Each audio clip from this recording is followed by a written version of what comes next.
وعلیکم السلام ورحمۃ اللہ وبرکاتہ۔ آپ نے پوچھا ہے کہ رکوع میں ملنے سے رکعت شمار ہوتی ہے یا نہیں۔ اس بارے میں عرض یہ ہے کہ رکوع میں ملنے سے رکعت دو وجہ سے شمار نہیں کی جا سکتی۔ پہلی وجہ یہ ہے کہ رکوع میں ملنے والا انسان اپنا قیام فوت کر چکا ہوتا ہے، یعنی قیام جو فرض ہے وہ اس سے چھوٹ جاتا ہے۔ دوسری وجہ سورہ فاتحہ نہیں پڑھی ہوتی، جبکہ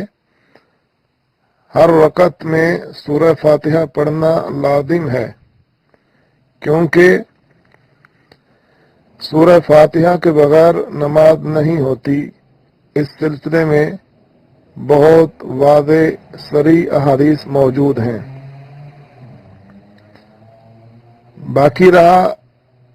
سیدنا ابو بکر رضی اللہ تعالی عنہ کا عمل، جس کے بارے میں آپ نے بیان کیا ہے، تو عرض یہ ہے کہ اس سے یہ استدلال کرنا کہ رکوع میں ملنے سے رکعت ہو جاتی ہے بالکل درست نہیں۔ ایک وجہ تو یہ ہے کہ یہ اصول مسلم ہے، اذا جاء احتمال بطل الاستدلال، کہ جب کسی روایت میں احتمال آ جاتا ہے تو اس سے استدلال کرنا باطل ہو جاتا ہے۔ دوسری بات یہ ہے کہ اسی حدیث کو امام بخاری رحمہ اللہ نے اپنی کتاب جز القرات میں بیان کیا، اور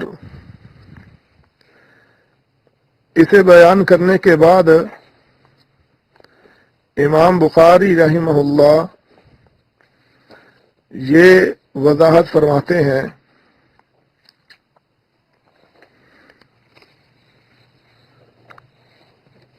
کہ کسی آدمی کے لیے جائز نہیں ہے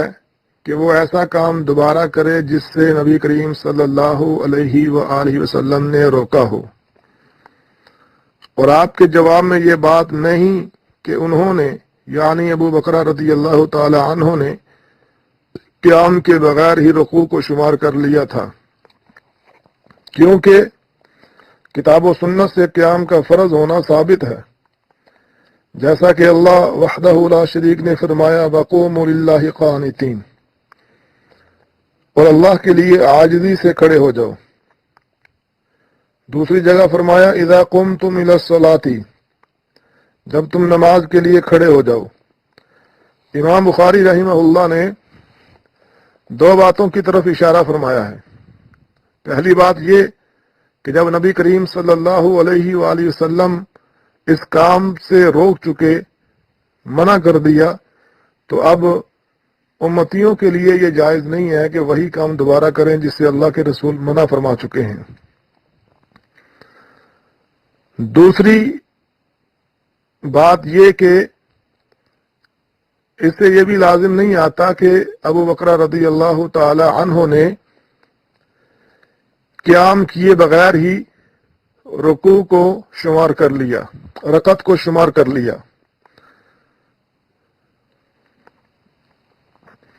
کیونکہ اس کی وضاحت کہیں نہیں ملتی کہ انہوں نے وہ رکعت دوبارہ پڑھی یا نہیں پڑھی۔ تو امام بخاری رحمہ اللہ کی اس تصریح کے بعد بھی اگر کوئی بندہ اس بات پر باضد ہے تو ہم یہی کہیں گے کہ وہ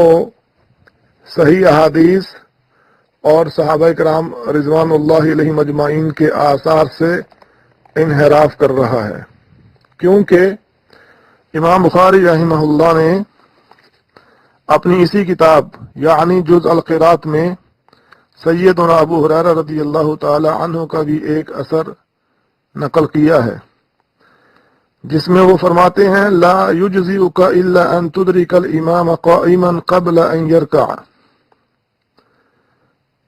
یعنی تیری رکعت اس وقت تک جائز نہیں ہوتی جب تک تو رکوع سے پہلے امام کو حالت قیام میں نہ پا لے۔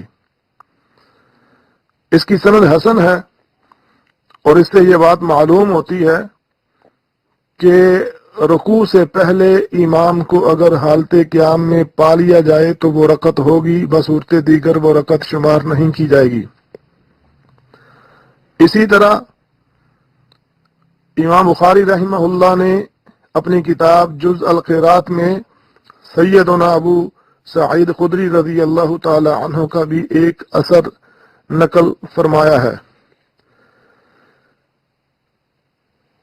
ابو سعید خدری رضی اللہ تعالی عنہ نے فرمایا لا يركع احدكم حتى يقرأ بأم القرآن،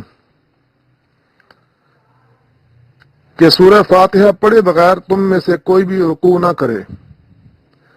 یعنی اگر قیام میں سورہ فاتحہ نہیں پڑھی تو وہ رکوع نہ کرے، اور ظاہری بات ہے جب وہ رکوع میں آ کر ملے گا تو اس کی سورہ فاتحہ فوت ہو چکی ہوگی۔ تو ابو سعید خدری رضی اللہ تعالی عنہ کے اس قول سے بھی یہی معلوم ہوتا ہے کہ وہ رکعت شمار نہیں کی جا سکتی جو رکوع میں آ کر انسان ملتا ہے۔ تو ان سب وضاحتوں سے ہمیں یہ بات معلوم ہوتی ہے